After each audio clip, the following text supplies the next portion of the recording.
On the last 48 hours, though, do you support what Hamas launched on Saturday morning? Well, this is not the right question, Louis. Really, the right It's question. an important question. No, it is not an important question because whether you support their action or not is an important question. No. It is not an important question. Hamas is a group, is a militant group. You're talking with the Palestinian representative. Our position is very well known and clear. And what is that? Do you support Hamas's actions? And then you cannot equate. This is not about support or not support. I am here to represent my people, the Palestinian people, what they are going through. I'm not here to condemn anybody. And if anybody that needs to be condemned, it's what you call the only democracy in the Middle East, that is Israel, between parentheses, that is doing what you have just reported, targeting civilians. And this has not just happened the last 48 hours. Hamas was just targeting Palestinians, but you won't condemn that. I'll tell you one thing. Hamas is not the Palestinian government, okay?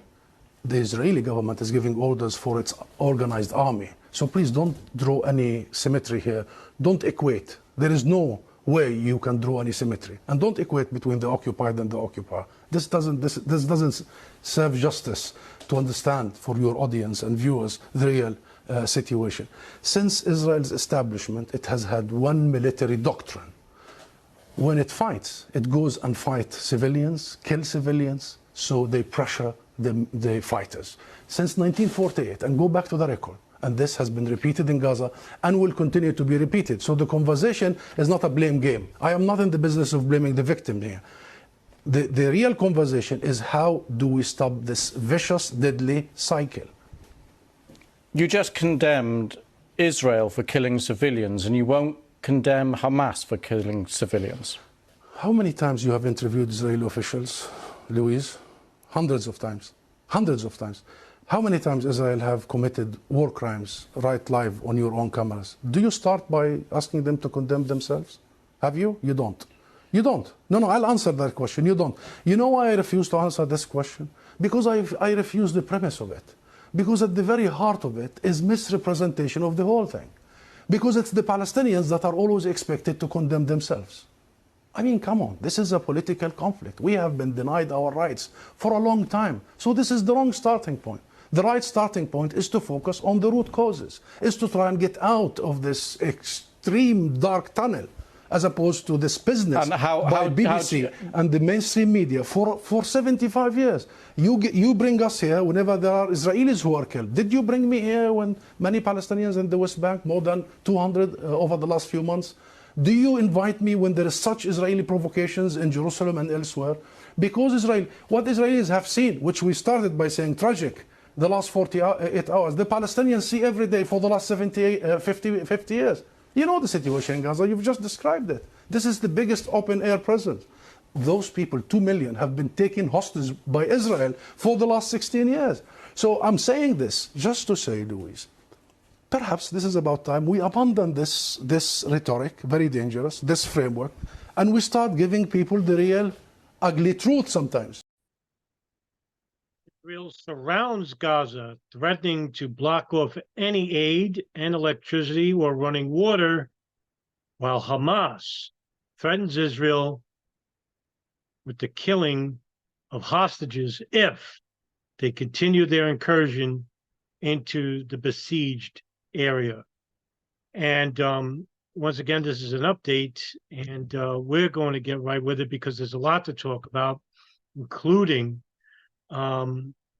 the latest regarding what's going on at the border of southern Lebanon and Israel, what is happening in Gaza as things get to be progressively worse there now. 1,600 are now confirmed dead, with over 6,000 wounded. You also have numerous amounts of war crimes taking place on both sides. And what led to these acts of war crimes in the first place? We're going to be discussing all of that. So here we have the Associated Press. Israel increased airstrikes on the Gaza Strip and sealed it off from food, fuel, and other supplies Monday in retaliation for a bloody incursion by Hamas militants, as the war's death toll rose to nearly 1,600 on both sides. Hamas also escalated the conflict, pledging to kill captured Israelis if attacks targeted civilians without warnings. In the war's third day, Israel was still finding bodies from Hamas' stunning weekend attack into southern Israeli towns. Rescue workers found 100 bodies in the tiny farming community of Beeri, around 10% of its population, after a long hostage standoff with gunmen. In Gaza, tens of thousands fled their homes as relentless airstrikes leveled buildings. The night before, Israeli IDF gave I think it was a 12-hour warning to the residents of Gaza to leave, but where are they going to go? Gaza is surrounded by military checkpoints. It is literally an open-air prison, so they can leave their homes. Where are they going to go? They're surrounded. And as I'll show you a map, there's over 150,000 Israeli reservists surrounding Gaza at the current moment. Meanwhile, they're getting bombarded by aerial strikes. It's all over Twitter every hour on the hour. You could see videos of aerial bombardment on residents, on businesses. They're just indiscriminately bombing. And of course, they're using the defense. Israelis only defending themselves while committing war crimes. These are acts of war crimes. And it's coming from both sides. The Israeli military said it largely gained control in the south after the attack caught its vaunted military and intelligence apparatus completely off guard and led to fierce battles in the streets for the first time in decades. We're going to talk about that in a minute because they weren't caught off guard. And I'll talk about that after I read this article. Hamas and other militants in Gaza say they're holding more than 130 soldiers and civilians snatched from inside Israel. Israeli tanks and drones are deployed to guard breaches in the Gaza border fence to prevent new incursions. Thousands of Israelis were evacuated from more than a dozen towns near Gaza, and the military summoned 300,000 now reservists, a massive mobilization in a short time. I mean, it was 150,000 last night. It's 300,000 now. You know what's coming. And they're not calling up everybody and their mother to not pro-react. Israel is a pro-reactionary state. The government itself is virulently reactionary. And I'll talk about that too, what makes up the cabinet of Israel, and you'll understand why this is a very volatile and dangerous situation. All right?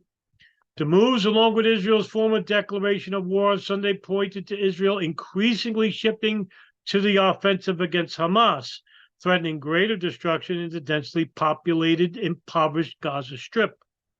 We've only started striking Hamas, Israeli Prime Minister Benjamin Netanyahu said in a nationally televised address. What we will do to our enemies in the coming days will reverberate with them for generations. And enemies, you know who the enemies are. It's not just Hamas, it's Palestinians. And you'll hear from Benjamin Netanyahu's own cabinet that the enemy is not just Hamas, it's Palestinians. So while this is going on, I've heard all throughout last night, Israel was caught off guard. The intelligence community, Shin Bet, the domestic intelligence arm of Israel, had no idea.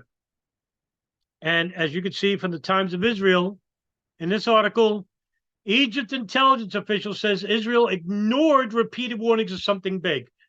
Does this sound familiar to you older people, the 40 range, 40-ish? Summer of 2001, intelligence cables coming in from all around the world, Canada, Italy, Germany, Russia, Saudi Arabia, Israel. Something big is going to happen. George Tenet, in his book, Center of the Storm, would tell the intelligence, the principals meetings, the system was blinking red. Warnings were coming all over. Bin Laden, August 6 BDP, Bin Laden determined to strike inside the United States. Here you have, well, I mean, as of late, what I'm hearing, this is Israel's 9/11. As if that's a comparison. 3,000 people were killed in the United States, and it's 16, what is it now? 900 for Israelis. Longest, biggest loss of life, I think, in history regarding an incursion of this sort. But here you have Egypt saying that Israel was warned of something big was happening. Mounting questions over Israel's massive intelligence failure to anticipate and prepare for a surprise Hamas assault were compounded Monday when an Egyptian intelligence official said that Jerusalem had ignored repeated warnings that the Gaza-based terror group was planning something big, which included an apparent direct notice from Cairo's intelligence minister to the prime minister. The Egyptian official said Egypt, which often serves as a mediator between Israel and Hamas. By the way, Egypt has its border closed to the south because Raisi is repairing long-standing relations with Israel. And so Gaza can't even escape to the south. The Egyptian official said Egypt, which often serves as a mediator between Israel and Hamas, has spoken repeatedly with the Israelis about something big without elaborating, without specifics, just like 9/11. Yeah, something big is about to happen. Bin Laden's going to strike inside the United States. Planes will be involved. Well, what about the specifics? What targets? What are they going to use on the planes? Is it bombs? Is it a martyrdom operation? We don't know. We never had a martyrdom operation inside the United States using planes before. We had traditional hijackings. But the warnings were there. And it really makes you wonder. With 9/11, you have to go through a number of strict security measures, from immigration, from airline security, from domestic security, from foreign security, foreign intelligence, domestic intelligence, law enforcement. I mean, there's a lot. With Israel, it's more condensed. This is the problem. This is shocking. You mean to tell me that a group like the Mister of Rim, which is basically a very covert Israeli unit meant to dress and assimilate into the culture of the Palestinians to gain Israelis, by the way, to access intelligence, human intelligence, signals intelligence, by any means necessary, by living amongst these people for months, even years, collecting intelligence, living in Haifa, living in Gaza. You also have spies. I mean, this is shocking to say the least, that they didn't know this was to come. Now, of course, let's speculate. I happen to believe that they knew and allowed it to happen because they could take advantage of what's going on. Don't you think that's a reasonable explanation? How else can they destroy all of Gaza without causing backlash? Unless something big was about to happen in which it would curry favor from all of Israel's allies. Would you say that that is really reasonable, considering all the conservatives are backing for even war crimes to be perpetrated by the Israeli government and military? Isn't that what's happening right now? Just like 9/11. We could have went to war with Easter Island and bombed the living crap out of them if it was suspected they were involved. We could have went to war with anybody. And we went to war with countries that had nothing to do with 9/11, like Iraq. Right? So, yeah, there's a sacrifice to be made. It's coming at the behalf of civilians and some military. But the greater good here is that Israel will finally get rid of Palestine, get rid of Gaza Strip, and maybe, just maybe, an all-out war against Israel's preconceived enemies, Iran, Syria, and Lebanon, and they will get rid of the Hamas, Hezbollah, and all of the rest of the countries that are the preconceived enemies of Israel and the Gulf. I wouldn't say that's a far-fetched conspiracy, would you?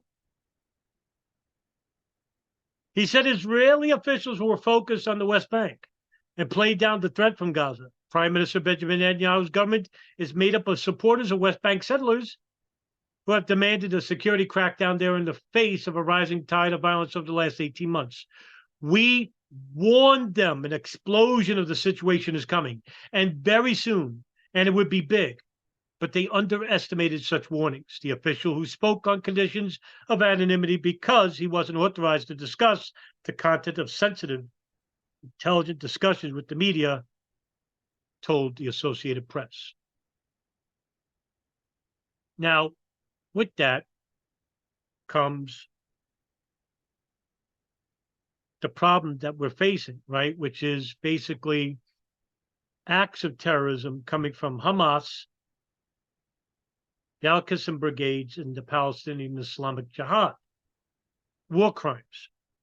I mean, I'm not going to basically inundate you with news that you know, unless you're living under a rock or off the grid, about what was going on yesterday when, you know, there was a rave, I think in the Negev desert, which is next to a settlement, an illegal Israeli settlement.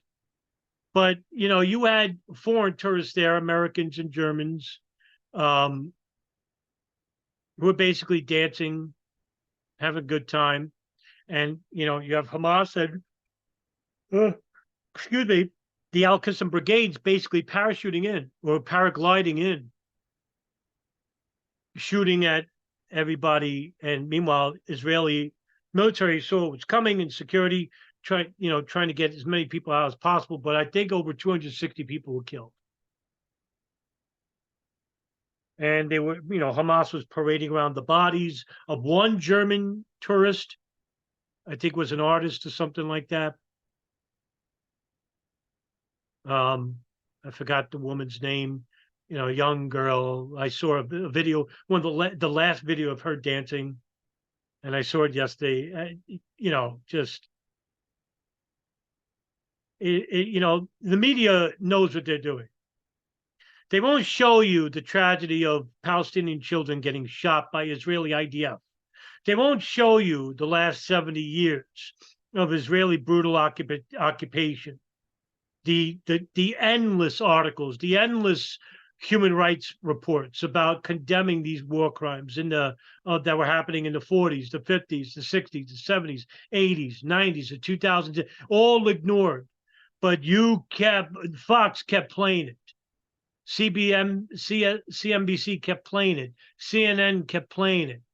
The videos of these people getting killed and dragged by these cars, by these ghouls and the Qassam brigades and Hamas. Can't get enough of it. See how they are? Because what they're trying to do is curry favor from the American people to show, you see what Israel has to put up with? You see? Now we have to take appropriate actions. Let them do their job, even if it's illegal. And it's a one-way street. If we're going to be honest here, you have to understand why terrorists are doing it. You know, one thing I've noticed about the study of Islamic fundamentalism and the study of forensic psychology and true crime is that, and I studied forensic psychology in college, but I'm not a degree holder. You know, I'm a novice. But from my experience, Arab fundamentalists are very unique in that they will tell you why they are doing what they're doing before they do it. Look at any martyrdom video. Look at any Arab fundamentalist video. They release these videos telling you why they're doing it. You don't see that with La Cosa Nostra. You don't see that with Mexican drug cartels. right? Or left-wing separatist groups or right-wing separatist groups. No, Arab fundamentalists are telling you why they're doing it. They're not doing it because you're a polytheist or you're an atheist or you're a Christian. They're doing it because of your foreign policy. This is something that the Bush administration covered up after the 9/11 attacks. And when the FBI and when the assistant district attorney or the assistant district attorney in Chicago, Patrick Fitzgerald, went before a Senate Select Committee and said, was asked, why do they hate us, meaning Arab fundamentalists, Al Qaeda? And he basically said, from my experience with the FBI and with my experience dealing with these groups, is that it's our foreign policy. Well, he was telling the truth. What did the Bush administration say? What is the National Security Advisor, Condoleezza Rice, said? And, throughout the days and weeks after 9/11, they hate us because of our freedoms. Nonsense.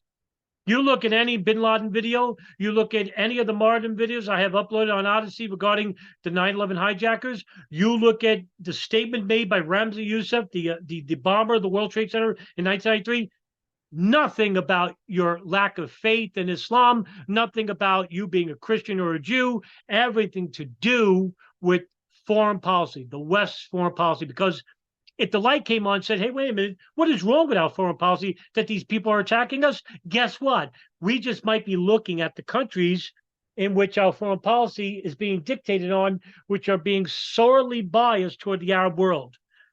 I wonder, is it the country that's under attack by Hamas? Yes, it's Israel. I'm not afraid to say it. Now, getting back to the level of war crimes. Israel Defense Forces share pics showing evidence of war crimes by Hamas. And, I'm not going to play the videos, but, they're parading around with old women. This woman looks, she's in her 80s. I mean, there was one Palestinian Islamic Jihad member, holding an AK-47, giving it to this 90-year-old woman as she was 91, clearly has signs of dementia, and she has the finger pointing up, which you'll see from Wahhabis, meaning victory.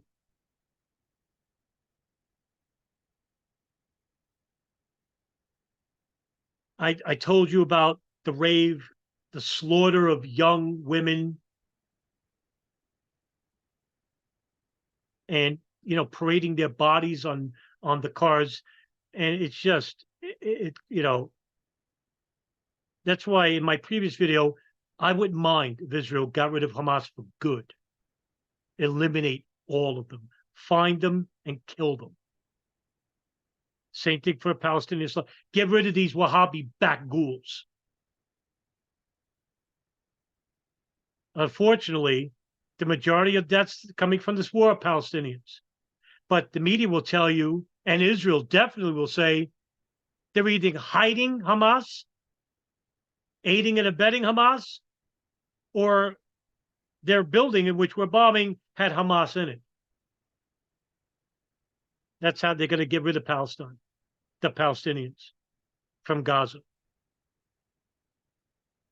So it's going to happen. In a dramatic assault launched from the Palestinian enclave of Gaza, Hamas militants on Saturday charged into Israeli towns, killing more than 600 Israelis and escaping with dozens of hostages in the daily day for Israel. Several horrifying pictures and videos have surfaced on social media showing Hamas fighters dragging Israeli soldiers and civilians through the streets of Gaza. They're not the only ones committing war crimes. Israel responds to Hamas crimes by ordering mass war crimes in Gaza. Israel Defense Minister Yoav Galant, we're going to be talking about him in a minute, used genocidal language and ordered mass war crimes in the occupied Gaza Strip on Monday in response to Hamas's weekend assault and massacre of Israeli civilians, setting the stage for a large-scale escalation of the violence that has already led to the killing of at least 800 Israelis and more than 500 Palestinians, with the number of the latter going much higher than the former. And to you conservatives and Israelis, Zionists that are basically saying, oh, that's the intercept, that's nonsense. Okay. Human Rights Watch criticizes both Israel and Palestine for unlawful violations. What more do you want? You want to say they're anti-Semitic too? Human Rights Watch in Israel and Palestine criticized the Israeli Defense Minister's call Monday for a complete siege of Gaza as a form of collective punishment and a war crime in itself. By the way, according to the International Criminal Courts at The Hague, there are 4 war crimes definitions: genocide, crimes of aggression, crimes against humanity, and war crimes. Right? In this case, all 4 are being violated. Oh, let me remind you, Israel is one of 7 countries in the world not co-signers of the International Criminal Courts. That's the reason why they can get away with all this stuff for years and decades.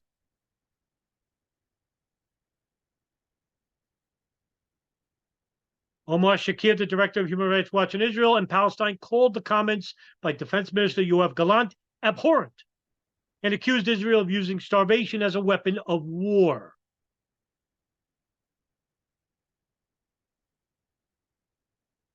Now,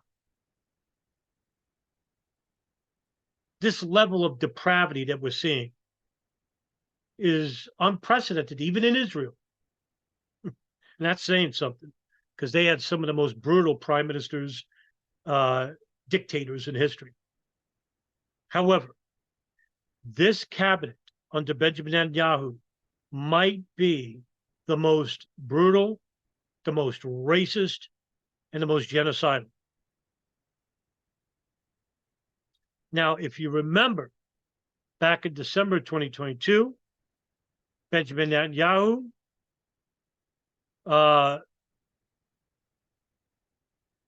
became the prime minister for the 6th time. And this is despite being in a corruption trial of his own, in which he's facing, I think, 3 charges of corruption, 3 or 4 charges.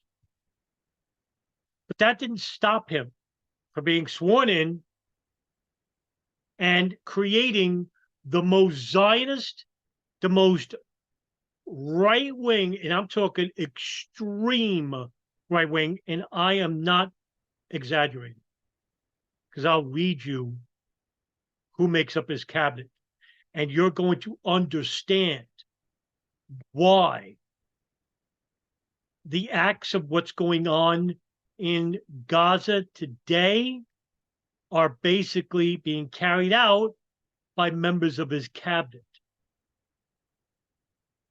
And basically, the war crimes that are happening under Benjamin Netanyahu's cabinet, authorized by his cabinet.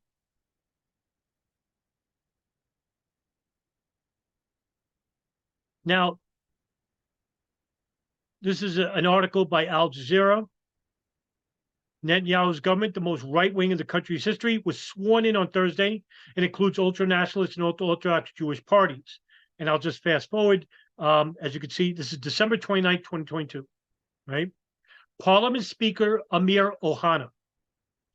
Former Minister Amir Ohana is Israel's first openly gay Speaker of Parliament. A member of Parliament since 2015, the Likud party member is the 3rd most senior figure after the president and prime minister, according to the country's constitution. In 2019, he became the first gay man to hold a ministerial post when he was selected as Netanyahu's justice minister. The Likud party is the Zionist party. It is the party that Benjamin Netanyahu has always been a part of. It is also the majority in the Israeli Congress called the Knesset. Defense Minister Yoav Galant, the same Galant who authorized a war crime by saying they're going to besiege Gaza and cut off any electricity, any aid, any food, and any running water. Basically, all war crimes, crimes of aggression, war crimes, crimes against humanity. A member of Netanyahu's far-right Likud party, Galant, began his military service as a Navy frogman and had been slated to become head of the army in 2011. but he stepped aside over allegations that he carried out building work on his home without a permit. Since entering politics in 2015, he has served as Minister for Education, Housing, and Immigration, which basically will control the settlement community, and has been a prominent backer of Israel's settlements. There you go. Regarded as illegal under international law, but that's not stopping him from growing it, which has grown exponentially. Finance Minister Bezalel Smotrich, an Israeli settler, great, a freaking racist, a religious racist, similar to ISIS, by the way, in the occupied West Bank, who heads the hardline religious Zionism party. Smotrich, which is aligned with the Likud party. Smotrich will lead the treasury under a rotation deal with Area Deri from the religious Shah party. They're the religious fanatics. After the recent remarks that Israel would prosper if it embraced biblical values raised concerns, Smotrich clarified that he champions free markets. Smotrich opposes Palestinian statehood. In the past, he has agitated against Palestinians with Israeli citizenship, condemning LGBTQ activists, and called the justice system too liberal. He now says he will serve all Israelis. He previously served as transport minister. By the way, what doesn't he call Israelis? Palestinians. To him, there is no Palestinian Israeli. Even in the military, doesn't consider them human. His new cabinet duties include a role within the Defense Ministry overseeing Israeli settlements in the occupied West Bank, which he wants to see expanded and eventually annexed by Israel. Well, that's coming next, isn't it? After Gaza. Because when we're talking about West Bank, we're talking about Hezbollah. We're talking about Lebanon. Guess what happened early this morning? Israel killed 3 Hezbollah militants at the border of Lebanon. Like I said in my previous video, this is going to expand further, encroach further, and the aggressor is going to be Israel. Foreign Minister Eli Cohen, an intelligence minister in the previous Netanyahu government, Cohen has supported U.S.-sponsored normalization deals between Israel and several Arab countries. He is a member of Netanyahu's Likud party. Now, this is key because Cohen is trying to grab the Gulf and normalize relations with them in the hopes of them staying out of the greater, longer geopolitical goal, which is the destruction of Syria, the destruction of Lebanon, and the destruction of Iran. And guess who's going to go along with it? The Gulf. Why? Because Saudi Arabia wants to be the only Muslim dominance in the region, and that is fitting right well with the Crown Prince Mohammed bin Salman, who, by the way, is a criminal himself because he took the leadership from bin Nayef, arrested all of the dissidents and threatened them with jail or death, and blackmailed all of them and stole their money. That happened in 2016, 2017? Or was it 2011? More by 5 years. Huh?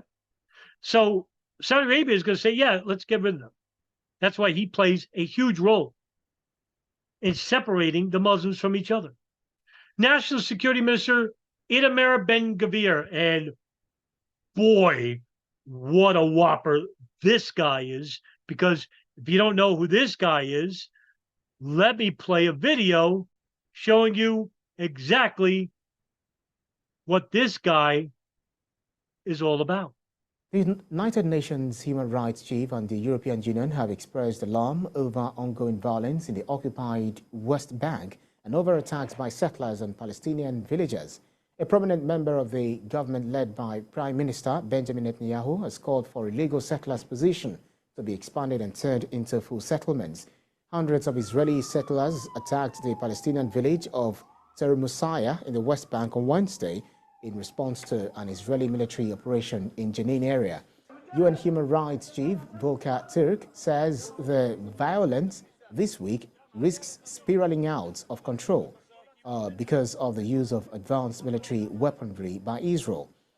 Meanwhile, Israel's local media says the country's security minister, Itamar Ben-Gvir, who is being pointed at as the troublemaker in Prime Minister Netanyahu's government, has called for the launch of a wider military operation to, quote, blow up buildings, assassinate terrorists, not one, not two, but dozens, hundreds, if needed, in the occupied West Bank.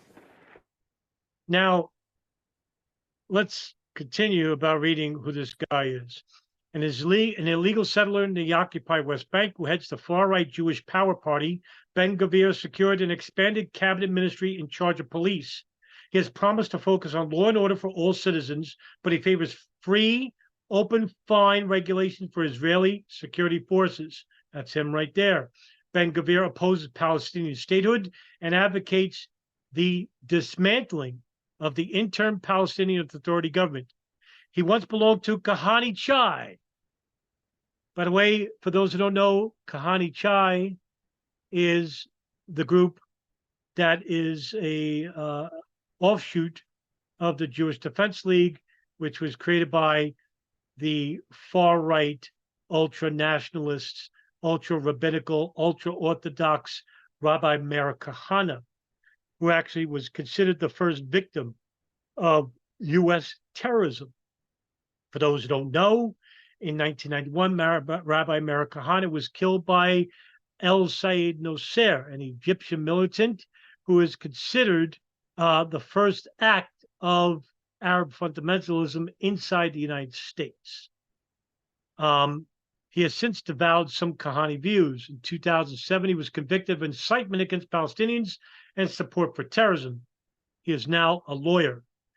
And just imagine for a second here, just imagine if the U.S. government had, say, the National Security Advisor basically say on air, I hate Puerto Ricans.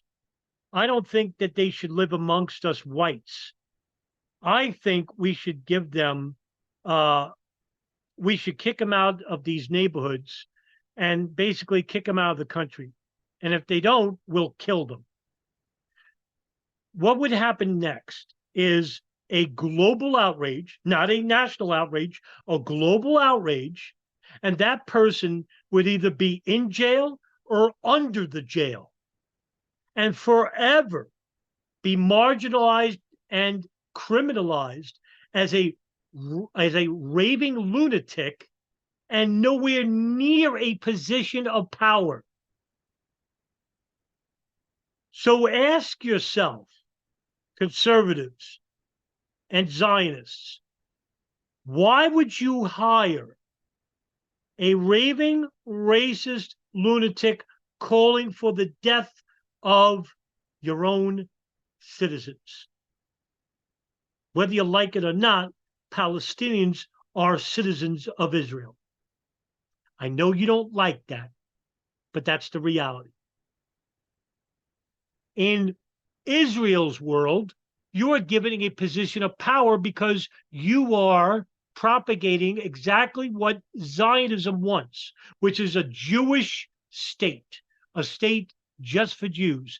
To hell with you Palestinians and Arabs, we don't like you. We will kill you. We were doing it for 70 years, and we're getting away with it. And we're not doing it fast enough, so we'll allow these attacks to happen, and now we'll kill all of you, or most of you anyway, and say we're just defending ourselves. Is that the words of an anti-Semite? Is that the words of a lunatic? Or is that what is actually happening? I know that people just can't bring themselves to believe it because you're so imbued, so loyal to your religion, so loyal to your politics, to your identity, that you lost your faith in humanity, which is what you're a part of. That's what you lost. And that's what you need to find. Interior and Health Minister Aryeh Deri, an ultra-Orthodox rabbi, is the veteran leader of the Shas, which draws support from religious Jews of the Middle East descent. His appointment to the new Netanyahu government has been challenged in Israel's Supreme Court, given his conviction for tax fraud without prison time last year. That's what makes up Netanyahu's current cabinet. And when you see what's going on currently, it's the actions of this cabinet, the brutality of it, the authority of it, the lawlessness, and of course, the abuses of the war crimes definition by the international criminal courts. You could see it in their actions, not just in their words, but in their actions. And this is only going to get worse. I'll probably, if it's what I think it's going to be, I might be doing an update video every day, because the numbers just continue to go up, and the escalation is now going past the borders of Israel. Already the media is blaming Iran. Already the media is blaming Lebanon. They're threatening Syria. They outright said they were going to bomb Damascus and kill Bashar al-Assad if they intervene. This is the words of madmen. That's the reason why I read you what's in, just to show you what type of people are leading Israel's government.